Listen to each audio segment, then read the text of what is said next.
Bien, capítulo 18, verso 1 del libro de los Hechos. Después de estas cosas, Pablo salió de Atenas y fue a Corinto, y halló a un judío llamado Aquila, natural del Ponto, recién venido de Italia, con Priscila su mujer, por cuanto Claudio había mandado que todos los judíos saliesen de Roma. Fue a ellos, y como era del mismo oficio, se quedó con ellos y trabajaban juntos, pues el oficio de ellos era hacer tiendas. Y discutía en la sinagoga todos los días de reposo, y persuadía a griegos, o a judíos y a griegos. Muy bien. ¿Qué vemos acá? Dice, después de estas cosas, después de lo que sucedió en Atenas, ¿no? Que Pablo estuvo en Atenas, donde muy poca gente creyó, donde estaban aquellos epicúreos, aquellos hombres de mucho orgullo, de conocimiento humano, esos hombres filósofos que contendían con Pablo, que lo llevaron hasta el Areópago. Llevarlo al Areópago era como si lo hubieran llevado al concilio de los fariseos, por decir así, los meros jefes, ¿no? Para tratar de derribar lo que Pablo estaba predicando. Por eso es que lo llevaron al Areópago, para que les explicara de qué se trataba lo que él estaba hablando, porque a ellos no les parecía, no les interesaba lo que Pablo estaba predicando, no le tomaban en cuenta. Al final le vinieron diciendo, en el verso 32, pero cuando oyeron de la resurrección de los muertos, y unos se burlaban, otros decían, ya te oiremos acerca de esto otra vez. Como diciendo, regresa otra vuelta y predica, pero de una forma despreciable. Es como cuando, por ejemplo, alguien va a la iglesia o alguien le predica la palabra y te sigue la corriente. Oh, sí. ¿Y qué más dice? Pero sí con un estilo de guasa y de broma. Sí. Hasta yo también conozco de la Biblia. Sí. Pero es un tipo burlón, o ese tipo de personas que cierran el oído cuando oyen la palabra de Dios, la predicación, y dicen, ya estuvo buena, pero sí, ya. Hay que seguirle, pero es algo burlón lo que está diciendo Pablo. Ya te oiremos otra vez acerca de esto. Así que Pablo salió, dice, de en medio de ellos, y el verso 34 dice, mas algunos creyeron juntándose con él, entre los cuales estaba Dionisio, el Areopagita, una mujer llamada Dámaris, y otros con ellos. O sea, creyeron, pero muy poquito, en esa ciudad llena de idolatría, llena de religión, pero no recibieron mucho la palabra del Señor. Y entonces ahí entonces dice en el verso 1, después de estas cosas, Pablo salió de Atenas y se fue a Corinto. ¿Dónde era Corinto? Bueno, Corinto era una ciudad marítima, una ciudad de puertos, de naves, de barcos, una ciudad muy comercial, una ciudad de primer mundo, se puede decir, con toda la elegancia, con todos los lujos. Digamos que era un lugar donde los ricos, si querían comprar algo de cualquier país, lo encontraba en Corinto. Cualquier cosa lo encontraba en Corinto, porque era una ciudad muy civilizada. ¿Sí? Y cualquier cosa los ricos podían ir y comprar y obtener todo ahí en Corinto. Pero también era una ciudad muy dada al pecado, muy dada a los vicios, muy dada a la promiscuidad, muy dada a la sexualidad. Ahí estaba el templo de Diana o de Afrodita, que bueno, ahí contaba con las sacerdotisas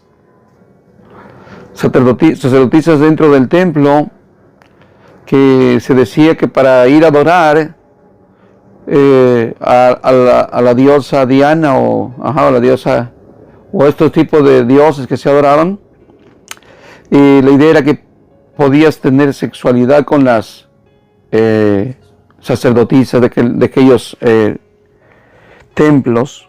Así es que había una frase muy peculiar en Corintios como para hablar de pecado, para hablar de ese tipo de vida perdida, y decían, ¿quieres corintianizar o algo así? Corintianizar, vamos a corintianizar Es como vamos al gelengue, vamos al bailongo, vamos a la vida alegre, vamos a la vida loca. Entonces era la frase en Corintio, vamos a corintianizar, algo así, para referirse a esa vida pecaminosa. En un lugar de mucha promiscuidad, una ciudad de mucho pecado, como por ejemplo decir hoy en día vamos a Las Vegas, donde hay mucho pecado, donde hay mucha promiscuidad. Bueno, algo así era Corinto, un lugar de mucha promiscuidad. Y ahora Pablo se está disponiendo para ir a esa ciudad. ¿Sí? Muy bien. Así que, ¿qué sucede? Cuando sale y va a Corinto, ¿qué sucedió? Dice que halló a un judío natural, totalmente un judío.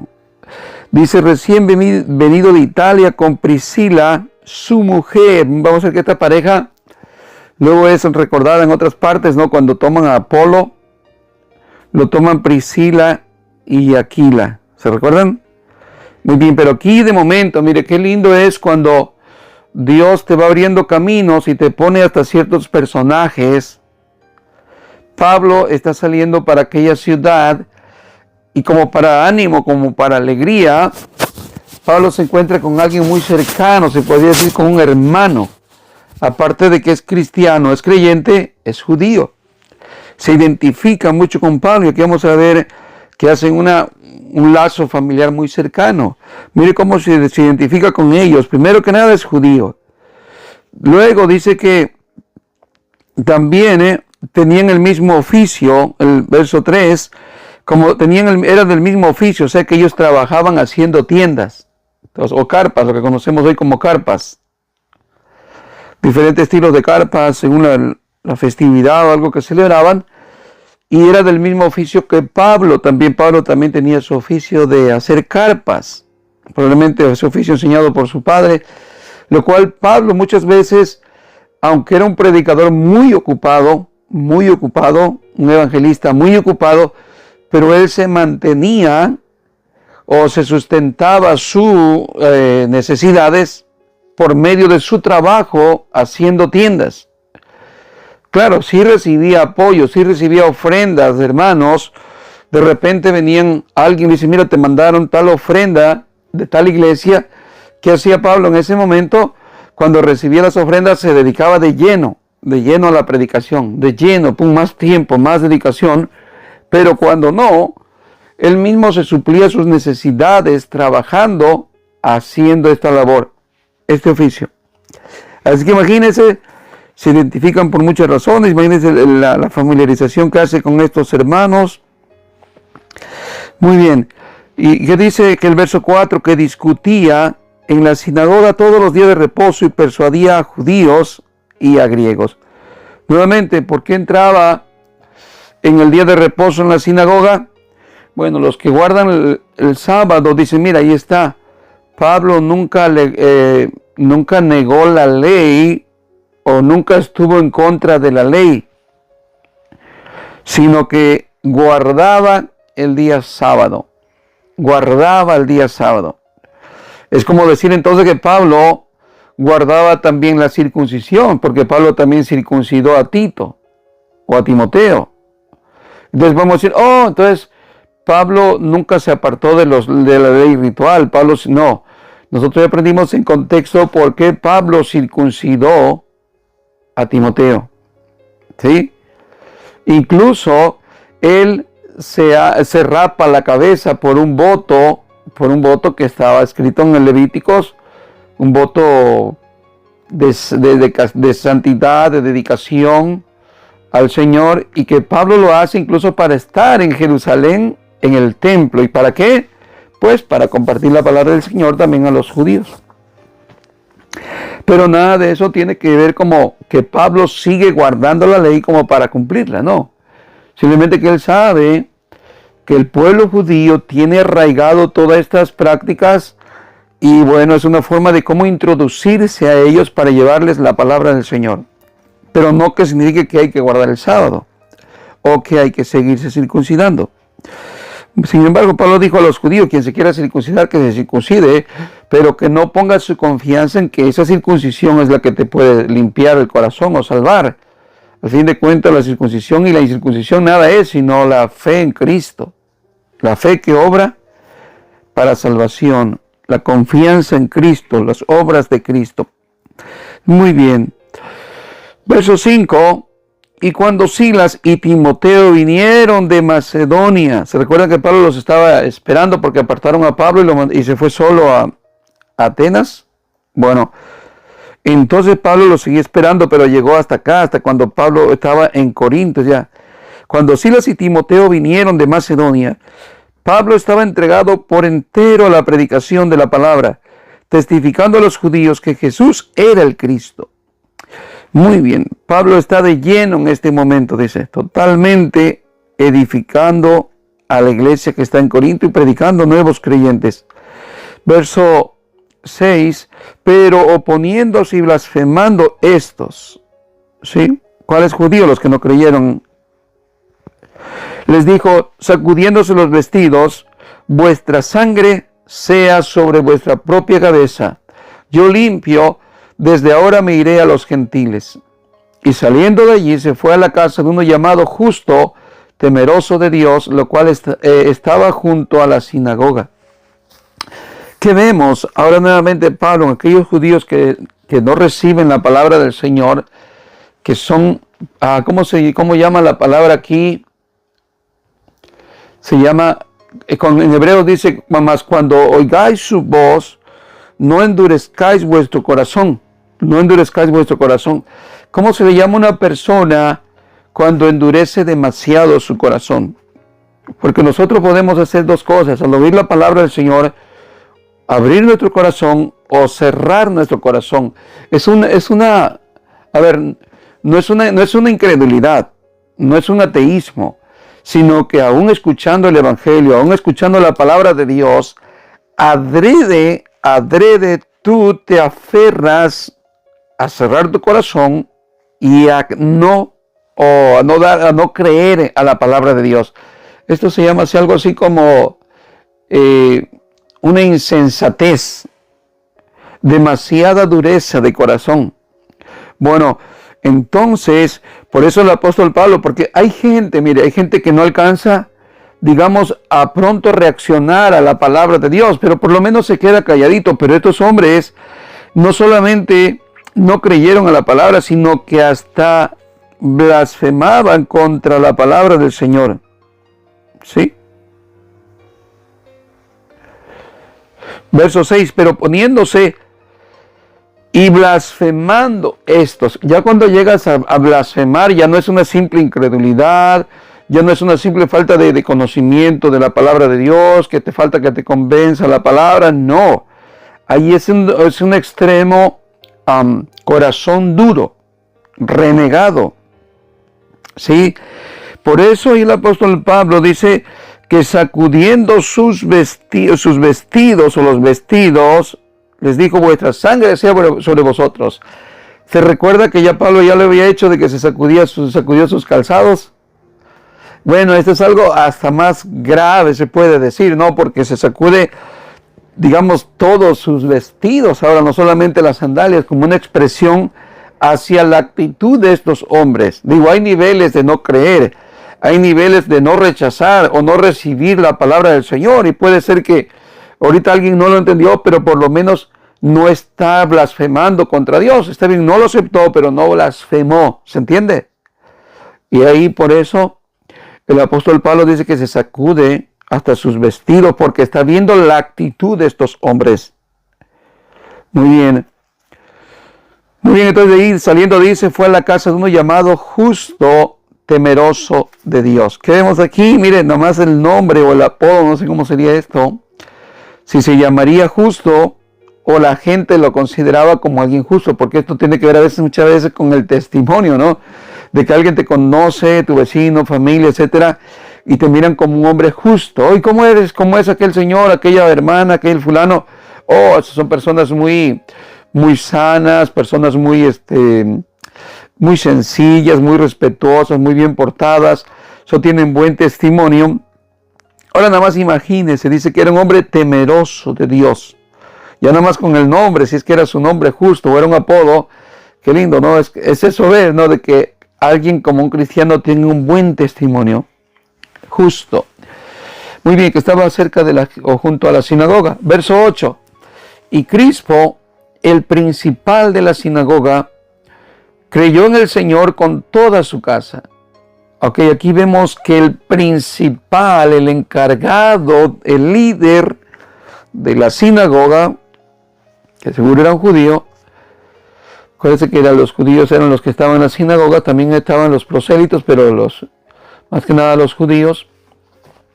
Dice, creyó en el Señor y con toda su casa, y muchos de los corintios, oyendo, creían y eran bautizados. Este contexto siempre lo vamos a encontrar en las Escrituras cuando hablamos de que se cree en el Señor, desde el capítulo 2, cuando vinieron los hombres y le preguntaron a los apóstoles, varones hermanos, ¿qué haremos? Arrepentíos y bautícese. Entonces se creían y se bautizaban. Se creía y se bautizaba. ¿Por qué? ¿Por qué se bautizaban inmediatamente? Bueno, porque el bautizarse es un acto de confesar tu fe públicamente. Es un acto de que ahora tú eres un seguidor de Cristo. Ya no estás en la idea de que no has conocido al Mesías, sino de que ahora bautizarte, has creído, te has arrepentido y ahora eres un seguidor. Estás confesando a través del bautismo esa fe interior. La estás exteriorizando con el bautismo en público, el bautismo en agua. Entonces era natural, era secular que al creer inmediatamente venía el bautismo. Lo vimos en el eunuco, lo vimos en siempre los eventos que sucedía cuando se predicaba la palabra, inmediatamente el bautismo. ¿Sí? Sabiendo que el bautismo no se enseña para salvación, pero sí es para una confesión de nuestra fe, Muy bien. Ahora el verso 9. Entonces el Señor dijo a Pablo en visión de noche. Otra vez el Señor le habló a Pablo. Al parecer Pablo tuvo como unas 6 visiones en todo este recorrido. Más o menos unas 6 visiones a las que Pablo tuvo. Y aquí el Señor le está hablando nuevamente y le dice, no temas, sino habla y no calles. Contexto, ¿qué podemos tener en contexto? Bueno, que Pablo alguna vez quería ir a predicar y probablemente tenía mucho ánimo, Pablo tenía mucho deseo de llevar la palabra del Señor a estos lugares, lo cual el Espíritu Santo le dijo que no fuese, se lo negó. Pero ahora vemos que ahora es lo contrario, es algo que está aconteciendo y probablemente algunos ponen un contexto de que Pablo pues también llegaba a sentirse a veces como humanamente un poco, digamos, no solamente cansado, sino también a veces como desanimado. Humanamente desanimado, eso puede pasarle a cualquier ser humano, no importa que sea cristiano o sea hijo de Dios. Y que aquí son palabras de ánimo que el Señor le está dando a Pablo para que prosiga, para que no se desanime, para que no pare, para que siga teniendo aliento, fuerzas. Automáticamente lo que el Señor le está dando es fuerzas. Con estas palabras, por eso el apóstol Pablo decía, todo lo puedo en Cristo que me fortalece. Tú ya sabes, Pablo ha pasado azotes, ha pasado todo lo que hemos visto acá en ese recorrido que ha ido. Y bueno, puede ser que sí, haya sentido algún desánimo. Y por eso el Señor le dice, no temas, sino habla y no calles. ¿Sí?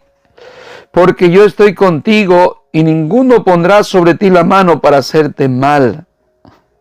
Como ninguno pondrá la mano sobre mí, habérmelo dicho antes, Señor, ya me han dado azotes, me han dado piedras, me desnudaron, me han hecho de todo y tú dices que no me pasará nada, Señor.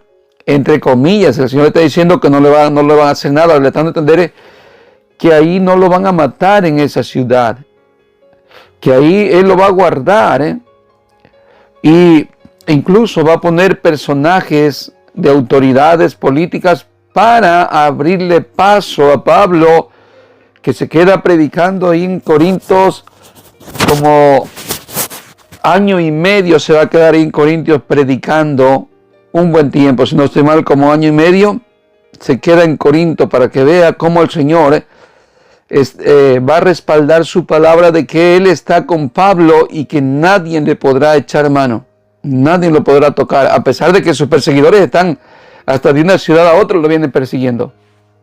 ¿Sí? Porque yo estoy contigo, ninguno pondrá sobre ti la mano para hacerte mal, porque yo tengo mucho pueblo en esta ciudad. La otra vez que vimos cuando el Señor le prohibió que fuera a predicar en una ciudad, lo que estábamos pensando era de que probablemente no era el momento para que la gente creyera, o nadie iba a creer. Y para agilizar el viaje que iba Pablo hacia Macedonia, pues le prohibió ir a otras ciudades a predicar para así acelerar el viaje hacia Macedonia por la visión del Macedonio, ¿no? Muy bien. Pero aquí es lo contrario, aquí el Señor le está diciendo que hay mucho pueblo. ¿Y en dónde es? En Corinto, una ciudad perdida, una ciudad llena de vicio, llena de pecado, llena de maldad. Ahí el Señor tiene mucho pueblo. Qué bueno, ¿no? Verso 11, y se detuvo allí 1 año y 6 meses, enseñándole la palabra de Dios. Muy bien, 1 año y medio libre para poder predicar, libre. Verso 12. Pero siendo Galión procónsul de Acaya, los judíos se levantaron de común acuerdo contra Pablo y le llevaron al tribunal, diciendo: este persuade a los hombres a honrar a Dios contra la ley. Y al comenzar Pablo a hablar, Galión dijo a los judíos: si fuera algún agravio, algún crimen enorme, oh judíos, conforme a derecho, yo os toleraría. Pero si son cuestiones de palabras y de nombres de vuestra ley, vedlos vosotros, porque yo no quiero ser juez de estas cosas. Y los echó del tribunal. ¿Ve cómo Dios va a poner los medios para que Pablo esté libre? Este procónsul, con tal de haber quedado bien, entre comillas, si hubiera quedado bien con los judíos, ¿qué hubiera hecho? Mire, él tenía la capacidad no solamente de detener a Pablo, sino de prohibir que se predicara el evangelio ahí. Este es un gobernante. Pero vea cómo Dios le está dando la mano, le está dando la luz verde a Pablo para decirle que él va a estar ahí tranquilo. Y ya está poniendo un gobernante. Ya está poniendo de su lado, del lado de Pablo, a este hombre llamado Galión, que le dijo a los judíos que venían ya en bonchinche: miren, si se trata de su ley, si se trata de palabras y de nombres y de cosas de sus tradiciones, a mí no me metan en esos asuntos, arréglenlo ustedes. Si fuera algo de la justicia mía, de que yo tengo que intervenir, golpes, todas estas cosas, ahí con todo gusto yo voy a entrar. Pero siendo estas cosas, arréglenlo ustedes, para que vamos a ir el apoyo que el Señor le da a Pablo. ¿Sí? Vemos la mano de Dios en este hombre, que haya gracia, Pablo delante de él. Muy bien, entonces verso 17. Entonces todos los griegos, apoderándose de Sóstenes, principal de la sinagoga, le golpeaban delante del tribunal. Pero a Galión nada se le daba de ello.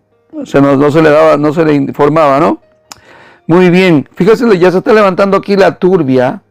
Se está levantando los judíos que no recibieron la palabra, los que estaban endurecidos de sus corazones. Ya están haciendo otra vuelta, un bonchinche en contra de la palabra de Dios, o de Pablo también. Y dice que toman a Sóstenes, a uno principal de la sinagoga, y le golpeaban delante del tribunal, pero a Galión nada se le daba de ellos. Este tribunal significa que era un tribunal de los judíos. Mas Pablo, habiéndose detenido aún muchos días allí, después se despidió de los hermanos y navegó a Siria, y con él Priscila y Aquila, habiéndose rapado la cabeza en Cencrea, porque tenía hecho voto. Muy bien.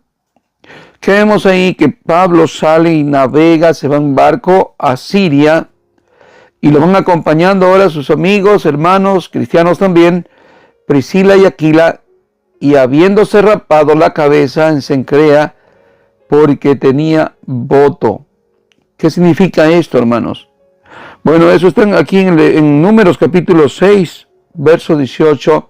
No lo vamos a leer si quiere, pero vamos a un poquito nomás a como contextualizar, ¿Qué significaba el voto? Acuérdense que esto era lo que encontramos en el Antiguo Testamento, era para los nazareos.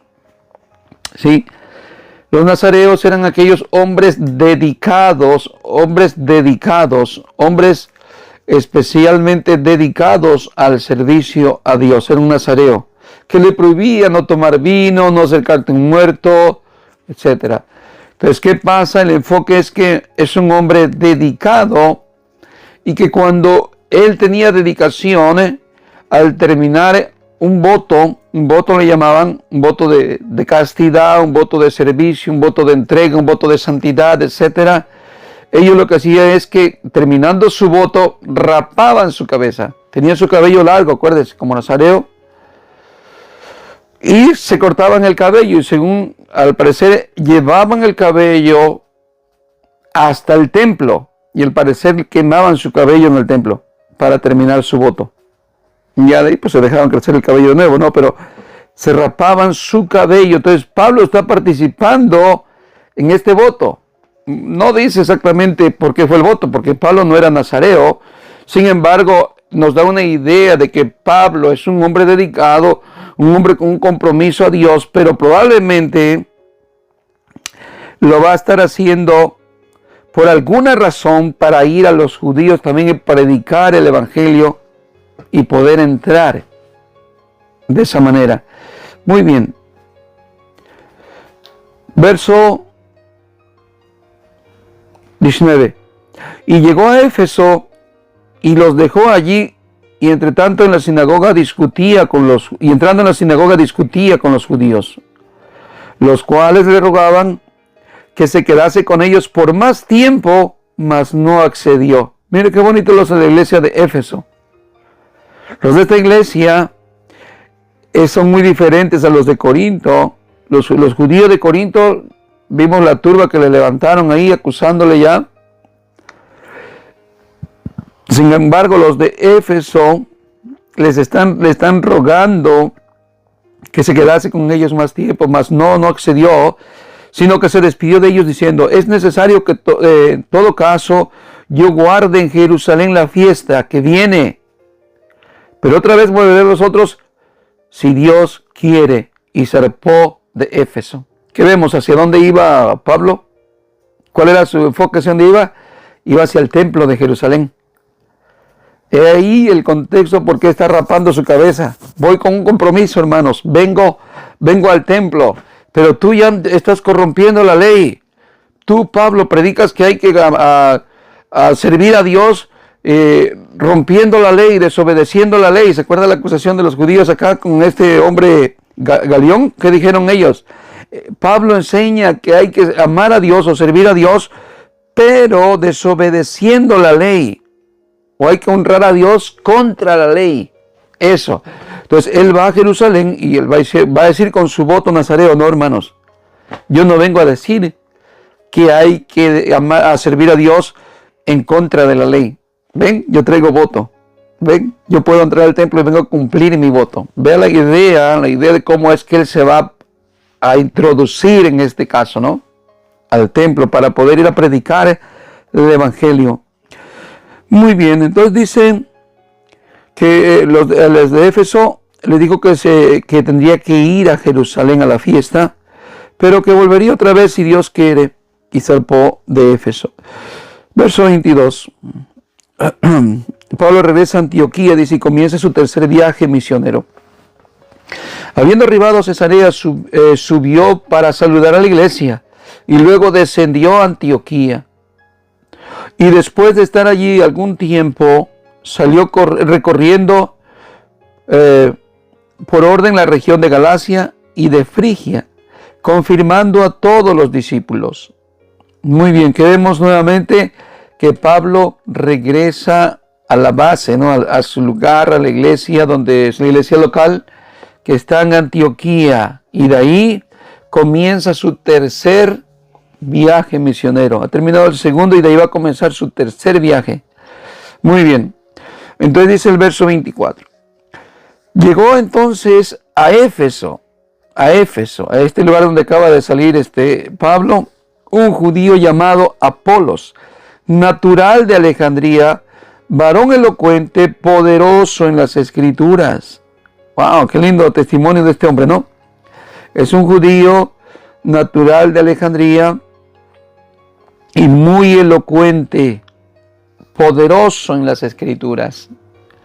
Eso significa que es un hombre muy lleno, muy preparado del conocimiento de las Escrituras, ¿no?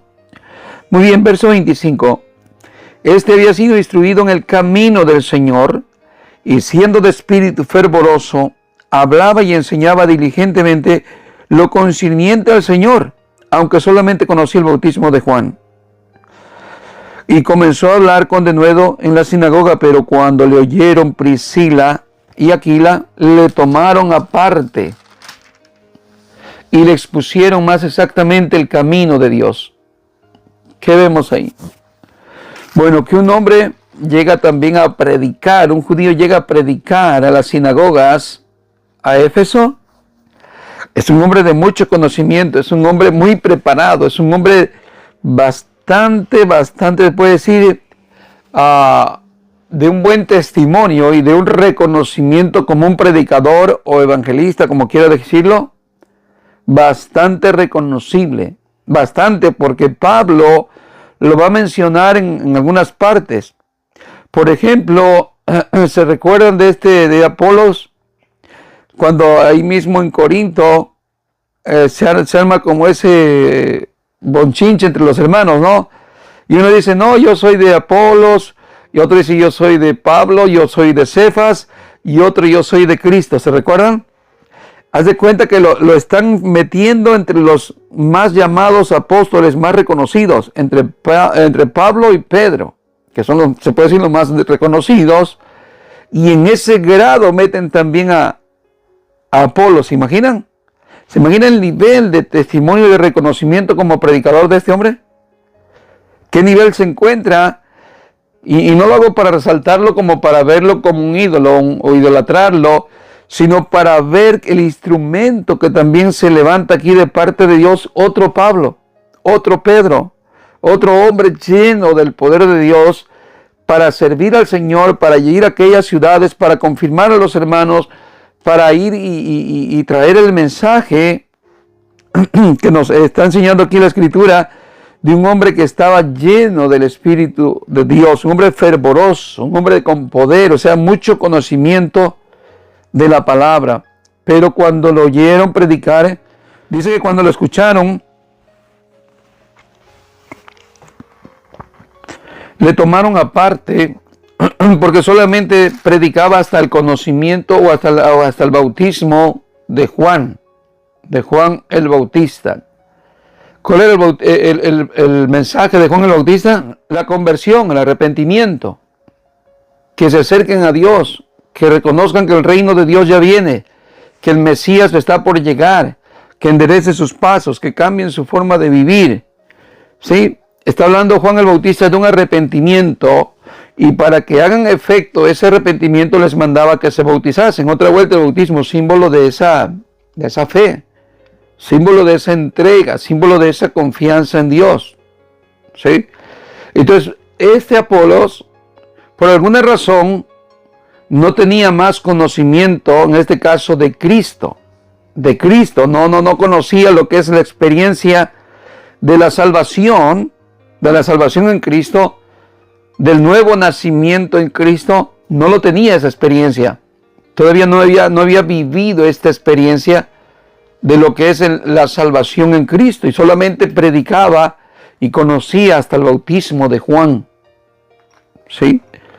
Muy bien. Así es que tomándole aparte, esto estaba muy bonito, porque quiere decir que no lo avergonzaron públicamente. No lo dijeron ahí delante del público, sino que muy sencillamente, muy apropiadamente lo toman aparte y le empiezan a explicar, dice, le expusieron más exactamente el camino de Dios. Ahora, Vamos a ver por un lado el contexto del personaje de Priscila y Aquila, esa amabilidad, esa forma de enseñar. ¿Se entiende? Esa capacidad, esa madurez espiritual.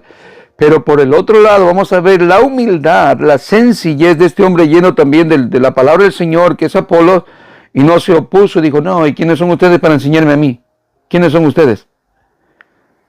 No, al contrario, se mira que este hombre tan sabio es muy humilde, es muy sencillo, y recibe en este caso la capacitación que le dan Priscila y Aquila. Muy bien, ahora volviendo al verso 27, mire, ya después de que le expusieron, después de que le explicaron, él lo entendió. Y queriendo pasar por acá ya, los hermanos le animaron y escribieron a los discípulos que le recibiesen, y llegado allá, fue de gran provecho a los que por la gracia habían creído. Mire, ahora ya es para edificación para el cuerpo de Cristo. Ahora ya no viene predicando solamente hasta el bautismo de Juan. Ahora ya comprendido, ahora ya recibido, se puede decir, la fe en Cristo, el Evangelio o la salvación. Y ahora es de bendición, es de ayuda, es de provecho para los que habían creído, los que habían recibido la gracia de Dios. Verso 28. Porque con gran vehemencia refutaba públicamente a los judíos, demostrando por las Escrituras que Jesús era el Cristo. Ya ve, ahora el conocimiento que ha obtenido. Antes era hasta el bautismo de Juan, ahora ya tiene todo el conocimiento. Qué lindo, ¿no? Muy bien.